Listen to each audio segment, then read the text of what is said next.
घने वनों की सीमा पर चंद्रपुर नाम का एक छोटा सा गांव बसा हुआ था। उसी गांव में गोविंद दत्त नाम का एक वृद्ध लकड़हारा रहा करता था। उसका जीवन अत्यंत सादा था, किंतु उसका हृदय ईमानदारी और अथक परिश्रम से भरा हुआ था। वर्षों से वह जंगल से लकड़ी काटकर अपने परिवार का पालन पोषण करता आ रहा था। गोविंद दत्त का केवल एक ही पुत्र था, जिसका नाम आर्यव्रत था। आर्यव्रत युवा, मेहनती और अपने पिता की आज्ञा का पालन करने वाला बेटा था।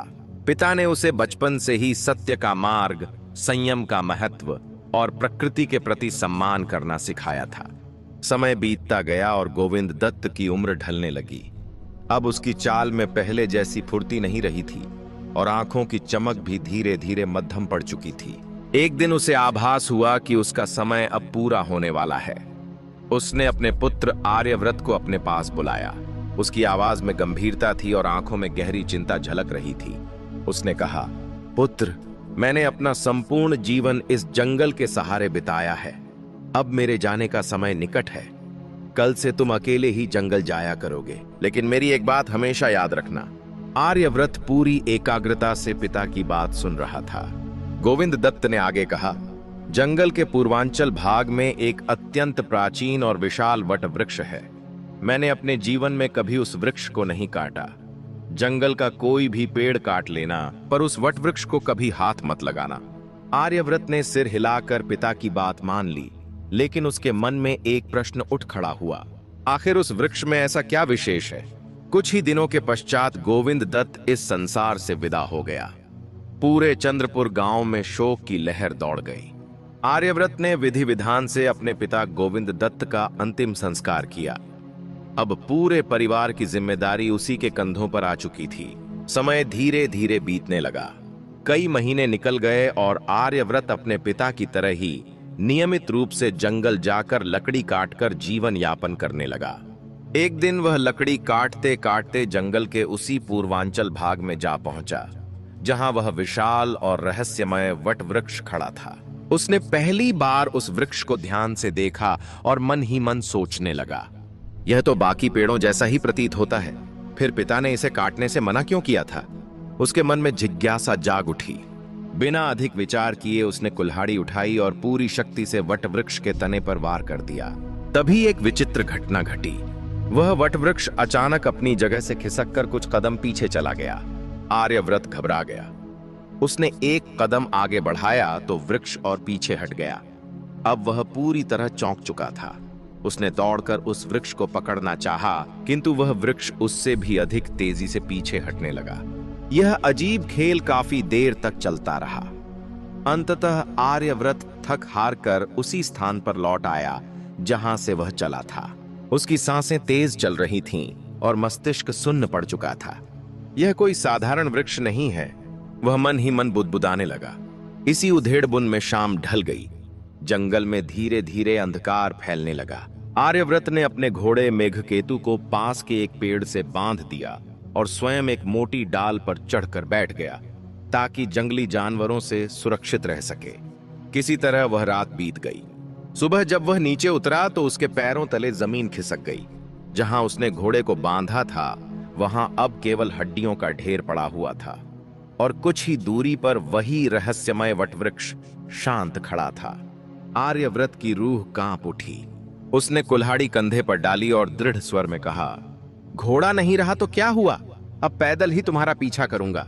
और यहीं से आर्यव्रत की वास्तविक यात्रा आरंभ हुई। उस रहस्यमय वटवृक्ष का पीछा करते करते वह अनेक पर्वतों, घाटियों और विस्तृत मैदानों को पार करता चला गया। अब आर्यव्रत को इस बात की कोई सुध नहीं रह गई थी कि वह किस दिशा में जा रहा है। उसकी आंखों के सामने बस वही रहस्यमय वटवृक्ष था, जो कभी उससे आगे निकल जाता और कभी अचानक रुककर मानो उसे चिढ़ाता हुआ प्रतीत होता। चलते चलते दिन ढल गया और संध्या का आकाश लालिमा से भर उठा। अत्यधिक थकान के कारण आर्यव्रत ने एक बार फिर किसी पेड़ पर ही रात बिताने का निश्चय किया। उसका शरीर जवाब देने लगा था, किंतु मन में एक अजीब सी हठ जमी हुई थी जो उसे आगे बढ़ने से रोक नहीं पा रही थी। अगली सुबह उसने फिर यात्रा आरंभ की। यात्रा के तीसरे दिन एक ऐसी घटना घटी जिसने उसके जीवन की दिशा ही बदल दी। अचानक उसके सामने एक भयानक दृश्य उभर आया। एक विशाल और विकराल महासर्प तथा एक अत्यंत सुंदर और तेजस्वी वनमृग आपस में जीवन मरण का संघर्ष कर रहे थे। महासर्प ने उस मृग को आधा निगल लिया था, किंतु मृग के लंबे और नुकीले सींग सर्प के मुख में फंस गए थे। मृग पीड़ा से छटपटा रहा था और महासर्प क्रोध से फुफकारते हुए धरती को कंपा रहा था। यह दृश्य देखकर आर्यव्रत स्तब्ध रह गया। उसने अपने जीवन में कभी ऐसा भयावह संघर्ष नहीं देखा था। उसी क्षण वनमृग ने आर्यव्रत को देख लिया। उसने करुण और कंपित स्वर में पुकारा, हे मानव, ईश्वर के नाम पर मेरी सहायता करो। मेरे सींग काट दो, नहीं तो यह मुझे मार डालेगा। मैं जीवन भर तुम्हारा ऋणी रहूंगा। तभी महासर्प ने भी भारी और गूंजती हुई आवाज में कहा, इसकी बातों में मत आना।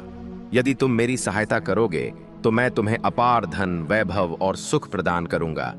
आर्यव्रत का मन एक गहरी दुविधा में फंस गया। एक ओर करुणा की पुकार थी और दूसरी ओर लोभ का प्रलोभन। बिना अधिक सोच विचार किए उसने अपनी कुल्हाड़ी उठाई और एक के बाद एक उस वनमृग के दोनों सींग काट दिए। जैसे ही सींग कटे, मृग पीड़ा से कराहता हुआ धरती पर गिर पड़ा और अगले ही क्षण उस विशाल महासर्प भुजंगेश्वर ने उसे पूरी तरह निगल लिया। कुछ पल तक चारों ओर गहरा सन्नाटा छाया रहा। फिर भुजंगेश्वर ने आर्यव्रत की ओर देखा और शांत, गंभीर स्वर में बोला, तुमने मेरी बहुत बड़ी सहायता की है। मैं वचन देता हूं कि तुम्हें खाली हाथ नहीं जाने दूंगा।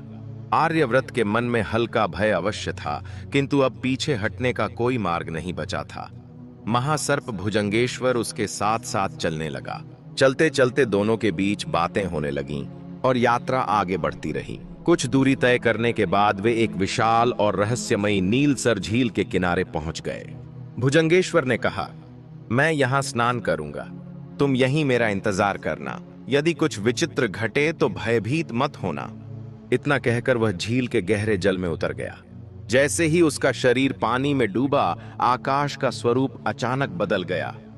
तेज आंधी चलने लगी, काले बादल गरज उठे और बिजली इतनी प्रचंड चमकने लगी कि मानो धरती कांप उठी हो। मूसलाधार वर्षा होने लगी। आर्यव्रत भयभीत होकर वहीं खड़ा रहा।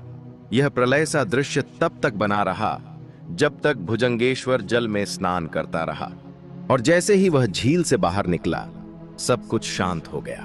न वर्षा, न आंधी, न ही बादल।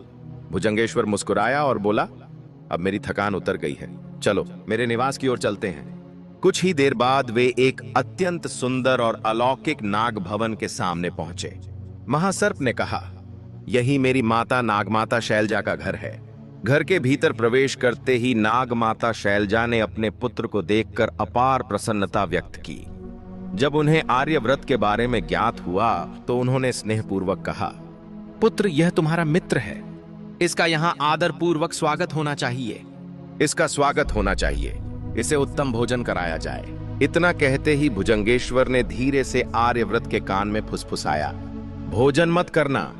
मेरी माता से कहना कि आंगन में स्थित आम्र वृक्ष पर टंगा हुआ वह छोटा सा दर्पण तुम्हें दे दें। नागमाता शैलजा ने आर्यव्रत से स्नेहपूर्वक भरपेट भोजन करने का आग्रह किया, किंतु आर्यव्रत ने विनम्रता से हाथ जोड़कर मना कर दिया। फिर उसने कहा, मां, यदि आपकी अनुमति हो तो आंगन के आम्र वृक्ष पर लटका हुआ वह छोटा सा दर्पण मुझे प्रदान कर दीजिए। नागमाता शैलजा मुस्कुरा उठी और बोली, यह तो एक विचित्र मांग है पुत्र, पर यदि तुम्हारी यही इच्छा है तो इसे ले जाओ। जैसे ही आर्यव्रत ने वह दर्पण अपने हाथ में लिया और उसमें झांका, अचानक उसमें से एक दिव्य स्त्री प्रकट हुई। उसका रूप अलौकिक था, मुखमंडल तेजस्वी, नेत्र करुणा से भरे और स्वर मधुर। उसने सिर झुकाकर कहा, मैं प्रतिबिंबा हूं, बताइए मेरे स्वामी आपकी क्या आज्ञा है। आर्यव्रत के पैरों तले जमीन खिसक गई। उसे समझते देर न लगी कि यह कोई साधारण दर्पण नहीं, बल्कि एक अत्यंत शक्तिशाली जादुई दर्पण है, और यहीं से उसके जीवन की सबसे अद्भुत यात्रा का आरंभ हो चुका था। वह देर तक उस जादुई दर्पण को हाथ में लिए स्तब्ध खड़ा रहा। अभी कुछ ही क्षण पहले जो घटित हुआ था, उस पर उसे स्वयं विश्वास नहीं हो रहा था। दर्पण से प्रकट हुई दिव्य स्त्री प्रतिबिंबा अब अदृश्य हो चुकी थी, किंतु उसके शब्द आर्यव्रत के कानों में अब भी गूंज रहे थे। बताइए, आपकी क्या आज्ञा है? आर्यव्रत ने चारों ओर दृष्टि डाली। अब जंगल की वह गहन नीरवता उसे भयावह नहीं लग रही थी। उसके हृदय में भय के स्थान पर एक नई उत्सुकता और आश्चर्य जन्म ले चुका था। आर्यव्रत ने एक बार फिर उस जादुई दर्पण में झांका। क्षण भर में ही दिव्य स्त्री प्रतिबिंबा प्रकट हुई और विनम्र स्वर में बोली, मेरे स्वामी, बताइए आपकी क्या आज्ञा है? उसी क्षण आर्यव्रत को तीव्र भूख का अनुभव हुआ। उसने संकोच करते हुए कहा, मुझे बहुत भूख लगी है, कुछ खाने को चाहिए। उसके मुख से शब्द निकलते ही धरती पर एक भव्य और रेशमी कालीन बिछ गया। उस पर तरह तरह के स्वादिष्ट और सुगंधित व्यंजन सजे हुए थे। आर्यव्रत ने अपने जीवन में ऐसा स्वाद कभी नहीं चखा था। जैसे ही भोजन समाप्त हुआ, वह कालीन स्वयं ही अदृश्य हो गया। अब आर्यव्रत पूरी तरह आश्वस्त हो चुका था कि यह कोई साधारण दर्पण नहीं, बल्कि एक अत्यंत शक्तिशाली जादुई दर्पण है। कुछ देर सोचने के बाद उसके मन में एक नया विचार आया। यदि मैं राजा जैसा जीवन जी रहा हूं, तो मेरे पास रहने के लिए एक महल भी होना चाहिए। उसने दर्पण में झांक कर आदेश दिया, मेरे लिए एक भव्य महल प्रकट करो। पलक झपकते ही जंगल का दृश्य बदल गया। आर्यव्रत स्वयं को एक विशाल और अलौकिक स्वर्ण प्रासाद के मुख्य द्वार पर खड़ा पाया। ऊंचे ऊंचे स्तंभ, सुनहरे द्वार, बहुमूल्य कालीन और झिलमिलाते दीप, सब कुछ किसी दिव्य स्वप्न जैसा प्रतीत हो रहा था। वह राजा की भांति महल में घूमने लगा। प्रत्येक कक्ष वैभव से भरा हुआ था। सेवक, रसोई, वस्त्र, आभूषण, सब कुछ बिना बुलाए ही उपस्थित हो जाता था। तभी उसके मन में एक और इच्छा जागी। इस महल में यदि किसी वस्तु की कमी है तो वह एक संगिनी की है, और यदि वह किसी राजा की पुत्री हो तो मेरा जीवन पूर्ण हो जाएगा। आर्यव्रत ने पुनः दर्पण में झांककर कहा, किसी राजा की पुत्री को यहां ले आओ। क्षण भर में ही उसके सामने एक सौम्य और दिव्य रूप वाली युवती प्रकट हुई। वह थी राजकुमारी सौम्यलेखा, अत्यंत सुंदर, शालीन और कोमल स्वभाव वाली। आर्यव्रत और सौम्यलेखा की दृष्टियां मिलीं, और उसी क्षण दोनों के हृदयों में एक अनकहा बंधन जुड़ गया। उसी दिन विधि विधान से उन दोनों का विवाह संपन्न हो गया। जादुई स्वर्ण प्रासाद में भव्य उत्सव मनाया गया। चारों ओर आनंद, संगीत और उल्लास का वातावरण था। ऐसा प्रतीत हो रहा था मानो स्वयं देवताओं ने उस महल को आशीर्वाद दे दिया हो। लेकिन उधर राजकुमारी सौम्यलेखा के पिता महाराज चंद्रसेन के राजमहल में कोहराम मचा हुआ था। राजकुमारी के अचानक लापता हो जाने से पूरा राज्य व्याकुल और चिंतित था। सैनिकों ने राज्य का कोना कोना छान मारा, परंतु राजकुमारी का कोई सुराग नहीं मिला। अंततः महाराज चंद्रसेन ने पूरे राज्य में यह घोषणा करवा दी, जो भी मेरी पुत्री का पता बताएगा उसे मनचाहा इनाम दिया जाएगा। इसी समय दरबार में एक बूढ़ी और अत्यंत चालाक स्त्री आई, जिसका नाम था कपटिका। उसने दावा किया कि वह राजकुमारी को खोज सकती है। कपटिका ने राजा को एक विचित्र और रहस्यमय योजना बताई। महाराज, एक ऐसा संदूक बनवाइए जिसमें मैं बैठ सकूं। उसमें 9 दिनों का भोजन रख दीजिए और उस संदूक को समुद्र में प्रवाहित कर दीजिए। मेरी किस्मत मुझे सही स्थान तक पहुंचा देगी। महाराज चंद्रसेन ने इसे अंतिम आशा मानकर उसकी बात स्वीकार कर ली। संदूक समुद्र की लहरों पर बहता हुआ दूर देश के एक तट पर जा पहुंचा, जहां कुछ मछुआरों ने उसे बाहर निकाला। कपटिका ने उन्हें एक झूठी करुण कथा सुनाई और उनसे सहायता मांगी। मछुआरे दया में आ गए और उसे उसी स्वर्ण प्रासाद तक ले आए जहां आर्यव्रत निवास करता था। कपटिका को रानी सौम्यलेखा के समक्ष प्रस्तुत किया गया। पहली ही दृष्टि में वह पहचान गई कि यही वही खोई हुई राजकुमारी है। उसने रानी को अपनी बनावटी दुख भरी कहानी सुनाई और महल में रहने की अनुमति मांगी। रानी सौम्यलेखा स्वभाव से दयालु थीं। उन्होंने आर्यव्रत से परामर्श कर कपटिका को महल में रहने की अनुमति दे दी। धीरे धीरे कपटिका महल के रहस्यों को समझने लगी। वह देखती थी कि महल का सारा कार्य अपने आप होता है। न कोई सेवक दिखाई देता, न कोई आदेश दिया जाता, फिर भी महल सदा सुसज्जित और व्यवस्थित रहता। वह बार बार रानी सौम्यलेखा से पूछती, रानी जी, यह सब कार्य आखिर करता कौन है? सौम्यलेखा स्वयं इस रहस्य से अनभिज्ञ थीं। कपटिका ने अपनी चालाकी से रानी के मन में धीरे धीरे शंका का बीज बो दिया। एक रात रानी सौम्यलेखा ने आखिरकार आर्यव्रत से पूछ ही लिया। प्रेम और विश्वास के वशीभूत होकर आर्यव्रत ने उसे उस जादुई दर्पण का पूरा रहस्य बता दिया। यहीं से विश्वासघात की नींव पड़ चुकी थी।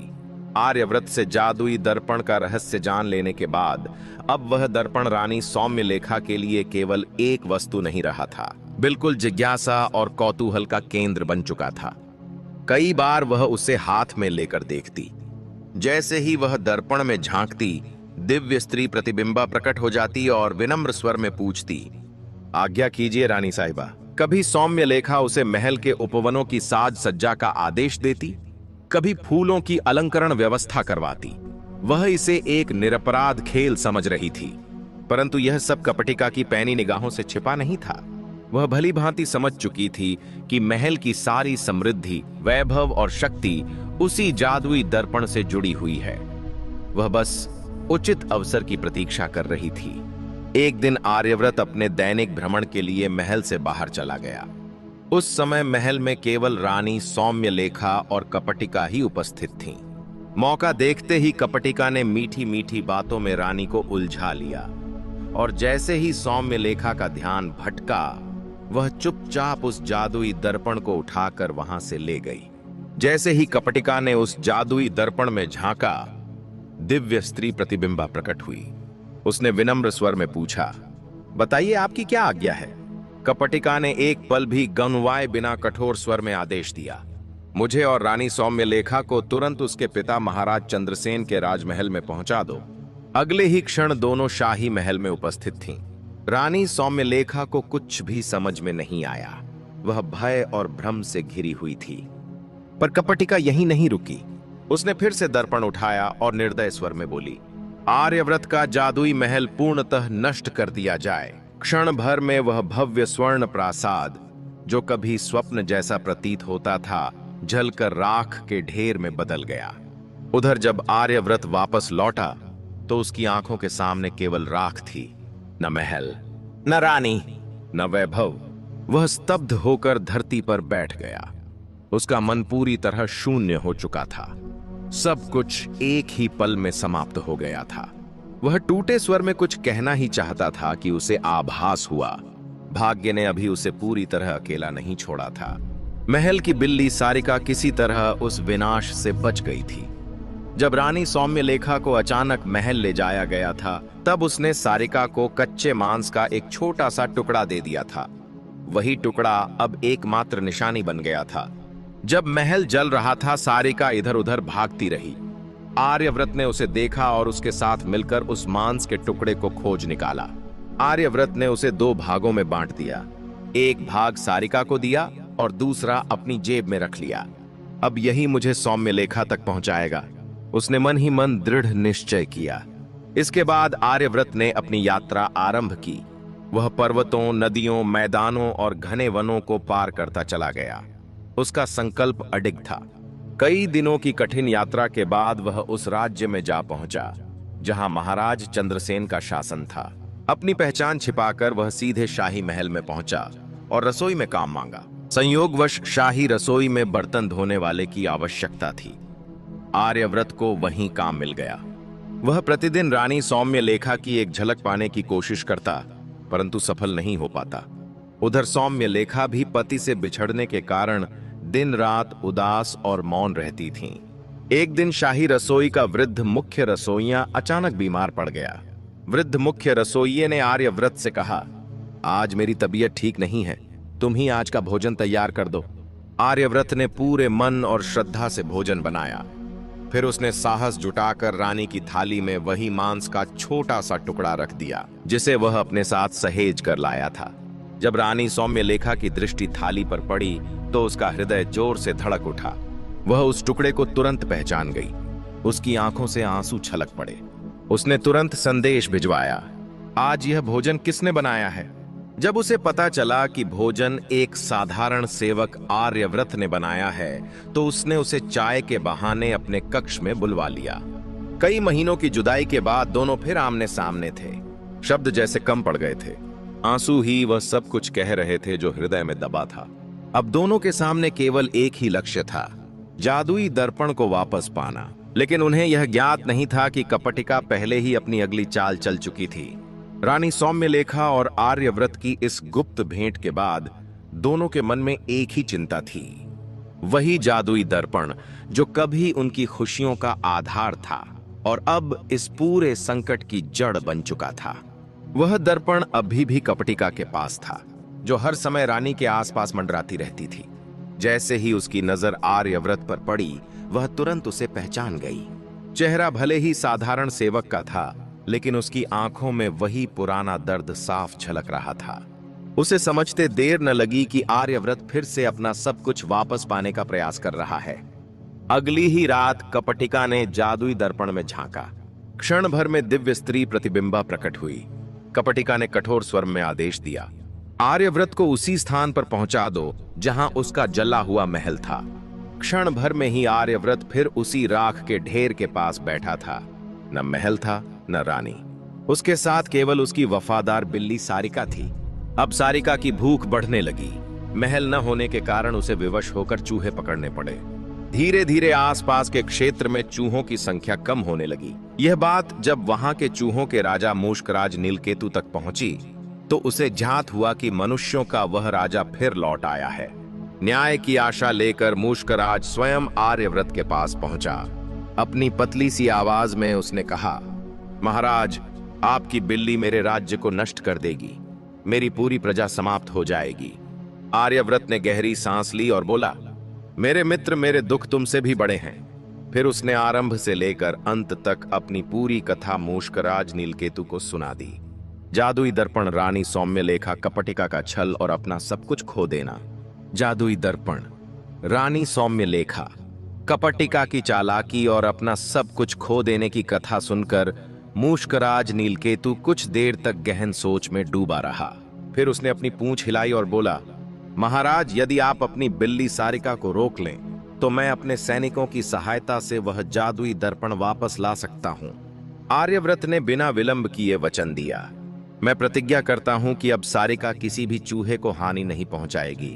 मूषकराज नीलकेतु ने तुरंत अपने राज्य के सभी चूहों को बुलवाया, वे चूहे जो शाही महल में आते जाते थे। तभी एक लंगड़ा सा चूहा आगे आया जिसका नाम किट्टू था। उसने कहा, महाराज, मैं कई बार कपटिका के कक्ष में गया हूं। मैंने उसे उस दर्पण को तकिए के नीचे छिपाते हुए देखा है। तुरंत किट्टू को अभियान का नेतृत्व सौंपा गया। वह अपने साथ कुछ चुस्त और निडर चूहों को लेकर 7 समंदर पार करता हुआ महाराज चंद्रसेन के राजमहल में जा पहुंचा। रात का समय था। कपटिका भोजन कर चुकी थी। वह बार बार जादुई दर्पण निकालकर देखती और फिर उसे तकिए के नीचे छिपा देती। अंततः नींद ने उसे जकड़ लिया और उसके खर्राटे गूंजने लगे। 3 चूहे चुपचाप बिस्तर पर चढ़े। किट्टू ने अपनी पूंछ कपटिका की नाक में डाल दी। उसे जोर की छींक आई। जैसे ही उसने सिर उठाया, बाकी चूहों ने फुर्ती से तकिए के नीचे से जादुई दर्पण खींच लिया। बिना एक पल घुमाए चूहे वहां से लौट आए। मूषकराज नीलकेतु ने वह दर्पण श्रद्धापूर्वक आर्यव्रत को सौंप दिया। आर्यव्रत ने आदर से दर्पण हाथ में लिया और प्रतिबिंबा को पुकारा। उसके आदेश से तुरंत राजसी वस्त्र, एक उत्तम घोड़ा और एक विशाल सेना प्रकट हो गई। पल भर में ही आर्यव्रत एक महान सम्राट की भांति सुसज्जित था। सेना के साथ वह महाराज चंद्रसेन की राजधानी पहुंचा। उसके वैभव और शक्ति को देखकर कोई भी उसका विरोध करने का साहस न कर सका। महाराज चंद्रसेन ने हर्षपूर्वक आर्यव्रत और रानी सौम्यलेखा का पुनः विवाह कराया। पूरे राज्य में दीप जलाए गए, भव्य दावतें हुईं और उत्सव मनाया गया। अंत में आर्यव्रत ने दर्पण में झांककर प्रतिबिंबा को आदेश दिया, कपटिका को उसके कर्मों का दंड दिया जाए। क्षण भर में ही कपटिका अदृश्य हो गई। फिर कभी किसी ने उसे नहीं देखा। आर्यव्रत और रानी सौम्यलेखा ने जादुई दर्पण की सहायता से एक बार फिर अपना सुंदर और भव्य स्वर्ण प्रासाद बनवाया, परंतु इस बार उन्होंने यह संकल्प लिया कि उस दिव्य शक्ति का उपयोग कभी भी स्वार्थ के लिए नहीं करेंगे। उन्होंने राज्य के गरीब और असहाय लोगों की सहायता की, जगह जगह विद्यालयों और चिकित्सालयों की स्थापना करवाई ताकि ज्ञान और स्वास्थ्य सभी तक पहुंच सके। उनका शासन करुणा, न्याय और सेवा का प्रतीक बन गया। आर्यव्रत ने मूषकराज नीलकेतु को विशेष सम्मान प्रदान किया और अपने वचन का पालन करते हुए यह सुनिश्चित किया कि बिल्ली सारिका अब किसी भी चूहे को हानि नहीं पहुंचाएगी। इस प्रकार मनुष्य और जीव जंतुओं के बीच भी संतुलन और सौहार्द बना रहा और इस तरह राजा आर्यव्रत, रानी सौम्यलेखा और उनकी वफादार बिल्ली सारिका अपने स्वर्ण प्रासाद में सुख, शांति, न्याय और करुणा के साथ जीवन व्यतीत करने लगे। दोस्तों, मुझे उम्मीद है कि इस कहानी से आपको कुछ सीखने को मिला होगा। अगर वीडियो अच्छी लगी हो तो वीडियो को लाइक और कमेंट में जय माता दी अवश्य लिखें। हम आपसे मिलते हैं किसी और नई वीडियो में। तब तक के लिए अपना ख्याल रखना। जय माता दी।